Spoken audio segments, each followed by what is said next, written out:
Allez les geeks, c'est Mathéo et on se retrouve comme chaque mois pour découvrir ensemble les nouveautés qui arrivent au catalogue de Netflix. Sachant que pour ceux que ça intéresse, la version de Disney+ est déjà dispo. Bref, vous allez le voir, pour cet été on a quand même un très joli programme, j'ai en gros une cinquantaine de nouveautés, sachant évidemment qu'au fur et à mesure Netflix en rajoute, et que celle que je vous donne aujourd'hui c'est celle annoncée au moment où j'enregistre cette vidéo. Bref, comme d'hab, les rappels habituels, mais cette vidéo concerne le catalogue français, même si bon, la plupart des programmes originaux, voire la quasi-totalité, arriveront partout en même temps. Je vous propose de ne pas perdre plus de temps, sortez votre calepin, préparez-vous à prendre des notes. Qu'est-ce qui arrive au catalogue de Netflix en juillet? Parlons-en. Et ça commence forcément avec une grosse vague d'arrivée le 1er juillet. Et on commence par la saison 4 de iZombie, une série de la CW sur une fille transformée en zombie et qui profite de son métier en tant que médecin légiste pour se nourrir. En dévorant les cerveaux des défunts, elle obtient les souvenirs et certaines capacités des personnes, et s'en sert donc pour faire équipe avec un lieutenant afin de résoudre des affaires criminelles. S'ajoute aussi la comédie américaine À l'épreuve des balles avec Adam Sandler et Damon Wayans. Un policier sous couverture et un petit malfrat vont faire équipe pour mettre un baron du crime au trou. Autre style, c'est les cours vous manquent déjà, ce qui serait bizarre, sort la comédie française La Colle. C'est l'histoire d'un garçon qui va vivre en boucle 2 heures de colle avec la fille pour qui il craque. Et histoire de faire encore un autre pays après les États-Unis et la France, côté film de l'été, je peux vous proposer Sous le soleil de Riccione, une comédie romantique italienne sur les aléas amoureux de vacances d'une bande d'amis.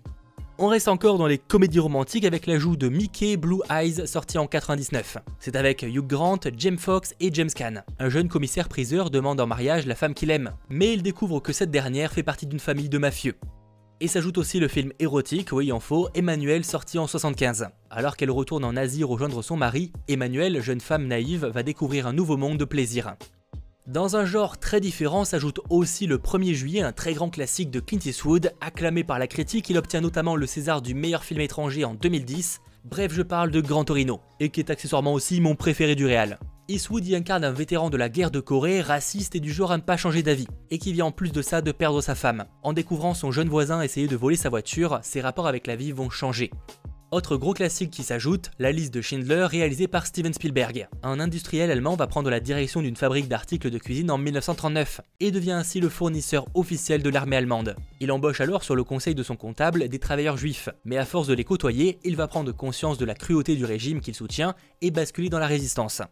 Plus en vrac arrive Sagan, biopic sur Françoise Sagan, de son succès de jeunesse à ses addictions, ses amours et son œuvre littéraire qui va marquer les années 50. Gus Petit Oiseau Grand Voyage, film d'animation pour la famille, c'est l'histoire d'un oiseau orphelin qui va rejoindre un groupe de migrateurs et devient alors leur héros quand une menace débarque.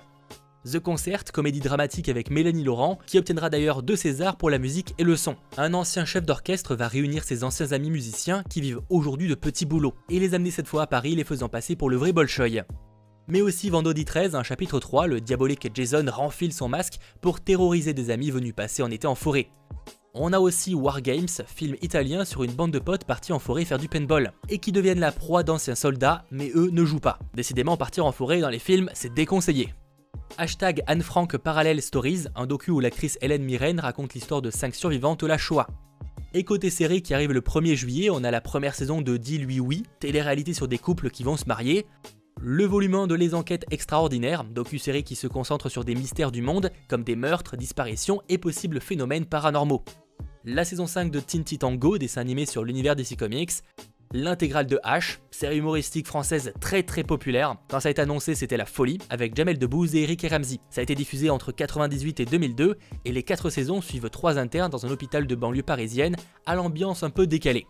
Et pour terminer, arrivent les dessins animés Chico Bonbon, Le Petit Singe Bricoleur saison 2, et Cléo et Quentin saison 2. Passons le lendemain à peine au 2 juillet. Débarque la première saison de Warrior Nun. Nouvelle série sur une jeune fille qui se réveille à la morgue, bon déjà ça c'est chelou, mais elle découvre en plus qu'elle a maintenant des mystérieux pouvoirs. En recherchant le pourquoi du comment, elle va alors découvrir l'ordre de l'épée cruciforme, une société secrète de religieuses de guerrières qui protège le monde du mal. Comptez aussi sur l'ajout de la première saison de Mystic Pop-Up Bar, série sud-coréenne racontant l'histoire d'un mystérieux établissement de boissons en plein air. Sans oublier Tago Ventura Pocas, c'est du stand-up. On enchaîne déjà au 3 juillet et arrive Ju-On Origins. Première série d'horreur japonaise produite par Netflix. En gros, est-ce que vous connaissez The Grudge? Eh ben c'est exactement la même chose mais en série. Et c'est même Netflix qui le dit. Et si vous ne connaissez pas, ce sera l'histoire d'un chasseur de paranormal qui recherche une maison hantée où une mère et son enfant ont été victimes il y a quelques années d'un drame. Dans le genre, c'est très prometteur. Plus détente sort la partie B de la 5e saison de Les Demoiselles du téléphone, qui sera aussi le grand final. La série se déroule dans les années 1920 et prend place à Madrid. Grâce à leur travail de standardiste, 4 jeunes femmes en quête d'indépendance vont créer des liens et vivre des aventures plus fortes les unes que les autres. On a sinon la première saison de Les Babysitters. C'est inspiré d'un roman racontant l'histoire d'une bande d'amis qui vont ouvrir une agence de babysitting. On a aussi, paré pour l'extrême, le crash test des kits de survie. Télé-réalité décalée sur des spécialistes qui vont s'amuser à tester des outils censés permettre la survie, et qui marchent pas toujours. Et ensuite Desperados, une comédie romantique sur une femme qui pense trouver l'amour de sa vie. Malheureusement, après leur premier rendez-vous, ce dernier ne la rappelle pas. Alors alcoolisée, elle va envoyer un message, disons, insultant. Sauf que le lendemain, elle apprend qu'il a eu un accident et qu'il se trouve dans un hôpital mexicain. Avec ses 2 copines, elle se rend donc au Mexique afin de l'effacer avant qu'il ne soit lu. Et à la chaîne sort le 4 juillet Crochet, Hook en VO, série asiatique avec apparemment uniquement un nouvel épisode, probablement chaque semaine. Malgré la rivalité de leur père, 2 étudiants vont devenir amis en fréquentant le même club de boxe. Et le 5 juillet sort Une classe à part, un nouvel épisode là aussi, The Underclass en VO. Série pour ados racontant l'histoire d'une lycéenne exclue de la meilleure classe qui se retrouve à côtoyer une autre bande d'élèves. Et pour le 6 juillet, ce sera aussi la très rapide, comptez sur l'ajout de Suits, saison 8, partie 1. Série sur des avocats, un genre le boss des avocats, qui va faire équipe avec un autre boss, mais qui n'a jamais eu de diplôme. Bon ok, c'est très mal résumé, mais croyez-le ou non, j'adore cette série. Passons plutôt au 7 juillet avec comme ajout The Book of Henry, réalisé par Colin Trevorrow et à qui l'on doit dernièrement Jurassic World. C'est un drame sur un enfant précoce, élevé avec son frère par leur mère célibataire, qui va échafauder un plan pour aider sa jeune voisine, battue par son père. Et sans oublier le même jour s'ajoute le drame indien Mom, où une mère va vouloir venger sa fille agressée sexuellement par 4 hommes encore en liberté. Ainsi que Jim Jefferies, intolérant du stand-up. Concernant le 8 juillet, 2 nouveautés. Voir du pays, un drame sur 2 femmes soldats qui à leur retour d'Afghanistan vont décompresser dans un hôtel. Ainsi que la mini-série australienne Stateless. C'est co-créé par l'actrice Cate Blanchett, que vous connaissez sûrement, et ça parle du destin de 4 étrangers qui se croisent dans un centre de rétention dans le désert australien. Dans des genres très différents et arrive le lendemain, la saison 4 de The Protector, et accessoirement aussi la dernière. C'est une série turque sur un homme doté de pouvoir qui va protéger Istanbul d'immortels. On a aussi Transporteur l'héritage, sorti en 2015, c'est un film d'action sur un ancien mercenaire qui doit reprendre du service pour sauver son père des mains de la mafia. Et arrive aussi la première saison de Japan Sinks 2020, animé japonais sur une famille qui doit survivre lors de terribles tremblements de terre s'attaquant au Japon. Passons au 10 juillet avec sûrement l'un des gros films originaux qui arrivera en juillet sur Netflix, on a The Old Guard avec Charlize Theron. Film d'action inspiré de comics sur des mercenaires immortels qui depuis des siècles se battent pour protéger les humains. Mais aujourd'hui, les technologies et réseaux sociaux rendent leurs secrets de plus en plus compliqués à garder, et c'est pourquoi certains les découvrent et s'intéressent à ces fameux immortels, et notamment à ce qu'ils pourraient leur apporter financièrement. Une mission des plus périlleuses commence, clairement mon visionnage du mois. Le 10 juillet s'ajoute aussi un film que j'adore, Passengers. Chris Pratt et Jennifer Lawrence y incarnent 2 passagers d'un vaisseau spatial qui doit les conduire vers un nouveau monde. Mais au milieu du trajet, des années avant d'arriver, ils sont réveillés, et malheureusement le reste des passagers court un très grand danger. Bref, à ne pas manquer, un film que j'adore, je le répète. Autre style s'ajoute le documentaire Les Pieds sur Terre avec Zac Efron. L'ancienne star de Disney passera en mode survie. Et plus en vrac, toujours le 10 juillet arrive Dating Around Brésil, télé-réalité brésilienne sur du speed dating. Ainsi que la saison 3 de Hello Ninja, une série animée pour les enfants. On passe au 13 juillet avec une seule nouveauté. En tout cas, un seul ajout. Un film en huis clos plutôt populaire du nom de Cube. C'est sur un groupe de personnes qui, sans trop savoir pourquoi, va se retrouver dans un labyrinthe constitué de pièces cubiques qui communiquent et équipées de pièges mortels. Chacun possède un don particulier qui, combinés les uns avec les autres, peuvent les aider à s'évader. Sauf qu'au fur et à mesure, les conflits s'installent et pourtant, ils doivent s'allier pour s'en sortir. Et comme j'ai l'impression qu'en ce moment c'est tous les jours une nouveauté, on arrive le 14 juillet. Avec un seul truc, on est ensemble. Un documentaire avec de la musique suivant des hommes et des femmes qui ont subi des violences et qui aspirent à changer le monde. On passe donc, forcément vous l'avez compris, au lendemain, donc le 15 juillet. Arrive enfin l'animé japonais, Violet Evergarden, Éternité et la poupée de souvenirs automatiques. L'histoire se déroule dans un monde d'après-guerre où des jeunes femmes appelées poupées de souvenirs automatiques aident des personnes à mettre sur papier leurs sentiments. Autre style s'ajoute la comédie d'action Le Smoking, c'est avec Jackie Chan, Jennifer Love Hewitt et Jason Isaacs. Sorti en 2002, un simple chauffeur de taxi new-yorkais se retrouve à conduire pour un agent secret qui lui donne une seule condition, ne jamais toucher à son smoking. Mais un jour ils sont attaqués et il se doit de l'enfiler, et il obtient ainsi des tonnes de gadgets. On peut aussi parler de Restgate, un thriller sur un homme libéré de prison pour retrouver sa mère profondément endettée.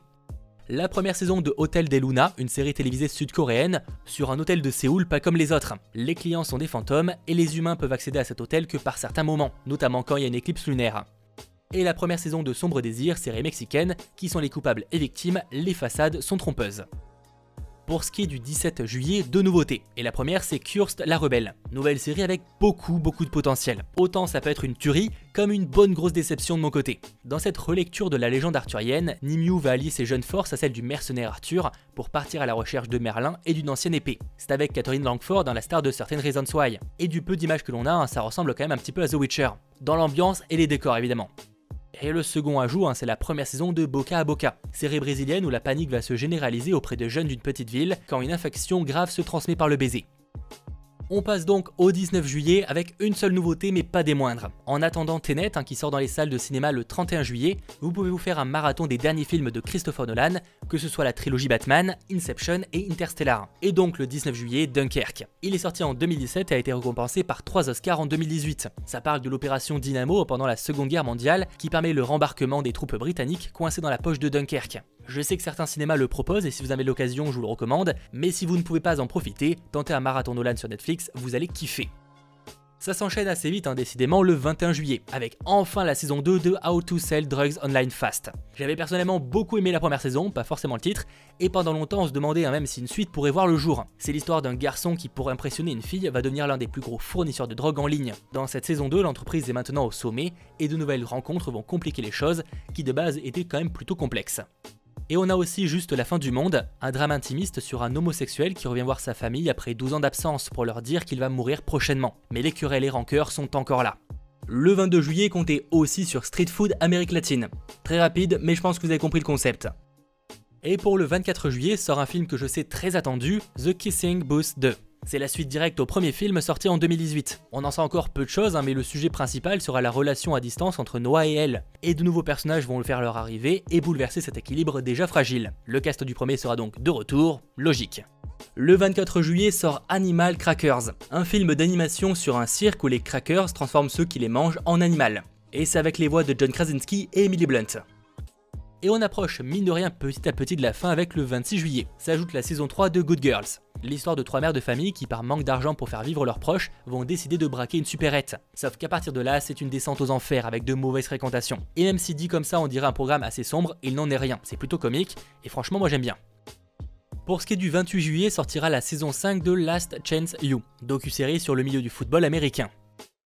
On arrive le 29 juillet avec l'ajout d'un film que j'aime personnellement beaucoup, c'est Baby Driver qui arrive à toute vitesse. Excellente réalisation de Edgar Wright avec Ansel Elgort, Kevin Spacey et Lily James. C'est un film d'action sur un chauffeur pour des braqueurs de banque qui pourrait être le meilleur écoute en boucle de la musique. Jusqu'au jour où il va rencontrer son amour et souhaiter tout arrêter, ce qui n'est malheureusement pas de l'avis du patron. On sait qu'une suite était en préparation, même si le projet pourrait être d'ici là abandonné. Le 30 juillet, même si la sortie française n'est pas confirmée, on devrait avoir le film d'animation Transformers War for Cybertron Siege. Et pour terminer en beauté le mois de juillet, sort le 31 la saison 2 de Umbrella Academy. Malheureusement à l'heure où j'écris et enregistre cette vidéo, on n'a pas trop d'infos sur l'histoire. On a eu quelques images qui donnent le ton, mais ça s'arrête là. Dans tous les cas, si vous avez vu la première saison, vous avez sûrement quelques théories. C'est toujours inspiré de comics et c'est l'une des séries les plus populaires de la plateforme. L'histoire de frères et sœurs adoptifs dotés de capacités hors du commun qui vont tenter de stopper l'apocalypse. J'espère en tout cas que cette vidéo vous aura plu. Si c'est le cas, comme d'hab, pensez à lâcher le petit pouce bleu, pensez aussi à vous abonner et on se retrouve très vite donc pour les nouveautés de Prime, les nouveautés aussi au cinéma, évidemment un maximum d'actualités qui sont en train de tomber, c'est juste la folie en ce moment. Du coup, pensez à activer la cloche, ça pourrait servir. Bref, on se retrouve extrêmement vite pour de nouvelles vidéos. C'était votre geek Mathéo, ciao tout le monde.